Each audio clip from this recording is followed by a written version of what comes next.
تو حضور نے فرمایا کیا تو پسند کرتا ہے کہ جب تو جنت میں جائے تو تو جس دروازے سے بھی داخل ہونے لگے تیرا بیٹا سامنے کھڑا ہو؟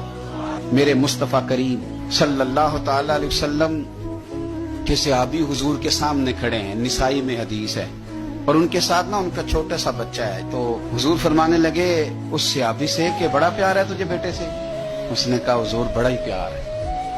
کچھ دن گزرے تو صحابہ کرام فرماتے ہیں اس آدمی کا بیٹا انتقال کر گیا۔ میرے نبی پاک صلی اللہ علیہ وسلم اس کے پاس آئے، فرمایا تکلیف میں ہو؟ بول نہ سکا پر آنسو نکل آئے۔ یا رسول اللہ صلی اللہ تعالی علیہ وسلم میں بڑی تکلیف میں ہوں۔ تو حضور نے فرمایا کیا تو پسند کرتا ہے کہ جب تو جنت میں جائے تو تو جس دروازے سے بھی داخل ہونے لگے تیرا بیٹا سامنے کھڑا ہو اور تیرا انتظار کر رہا ہو، تیرا پتر سامنے کھڑا ہو؟ پسند کرتا ہے؟ تو کہنے لگا حضور میں پسند کرتا ہوں۔ تو حضور نے فرمایا پھر تیرا بیٹا تیرا انتظار کرے گا۔ قریب صحابہ کھڑے تھے، کہا یا رسول اللہ یہ اس کے لیے ہے یا جس کا بھی بیٹا انتقال کر جائے سب کے لیے ہے؟ تو میرے محبوب نے فرمایا یہ سب کے لیے، جس کا بھی بیٹا دنیا سے جائے گا وہ جنت میں پہلے اپنے ماں باپ کے انتظار کے لیے کھڑا ہوگا۔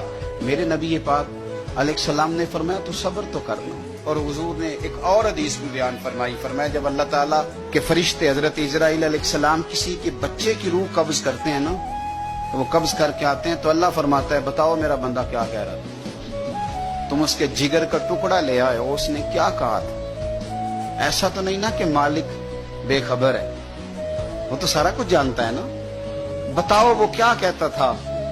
تو فرشتے عرض کرتے ہیں مالک وہ تیری رضا پہ راضی تھا، اس نے الحمدللہ کہا تھا۔ تو اللہ فرماتا ہے پھر جنت میں اس کے نام کا ایک محل بناؤ جس میں اسے بھی رکھوں گا اس کی اولاد کو بھی رکھوں۔